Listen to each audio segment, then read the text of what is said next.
Assalamualaikum warahmatullahi wabarakatuh. Akkam nagaa jirtu hordoftoonni yuutuubii fi tiiktookii kiyya iddoo jirtaniin nagaaf rahmanni rabbii isin biraa jiraatu isiniin jedha. Asuma yuutuubii kiyya sabiskiraayib godha, akkasuma tiiktookii kiyya illee fooloo godha isiniin jecha. Appilikeeshinii duraan isin beektan kammoo guyyaa muraasa dura dhaabateetiin ture, amma apdeet gootaniitiin iyyuu irratti yaaltan isiniif dalaguu mala. Namoota hedduu aappiin irra dhaabatee jira waan ta'eef asumaan aappii kana fayyadamaa isiniin jedha. Appilikeeshiniin akkuma isin dura beektanii fi warroonni hin buufatinis buufattanii akka itti fayyadamtan appilikeeshiniin isa kana.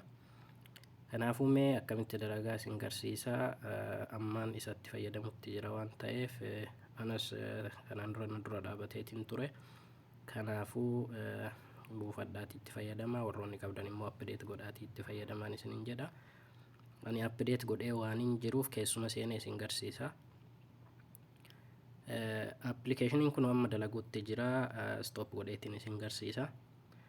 Jalqaba yeroo apdeet gootan iddoo kana dhuftaniiti apdeet gootanii iddoo kana dhuftanii apdeet gootanii yeroo apdeet gootanii kaatan kallattimaan iddoo gubbaa kana seentanii iddoo gubbaa kanatti akkanatti isiniif baha. Isa jalqabaa kanarratti dhiiftan jechuudha. Isa jalqabaa kanarratti dhiiftanii ka jalqabaa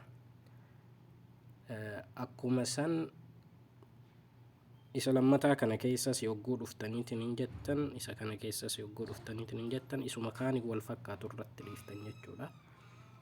Isuma kaanii wal fakkaatu irratti dhiiftanii dhuftanii iddoo kana jira ni soyxanii.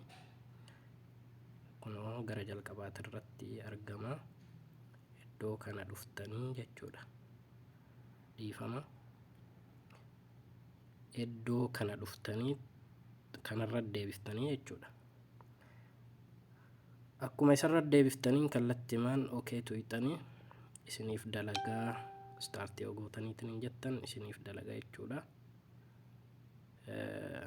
Dhiifama. Kunoo isa lammataa kanarratti jechuudha. Isa lammataa kanarratti tuqxanii staart yoo gootan isiniif dalagaa, haaluma kanaan itti fayyadamaan isiniin jedha. Beeksisa isinitti dhufu X gootanii deebitanii.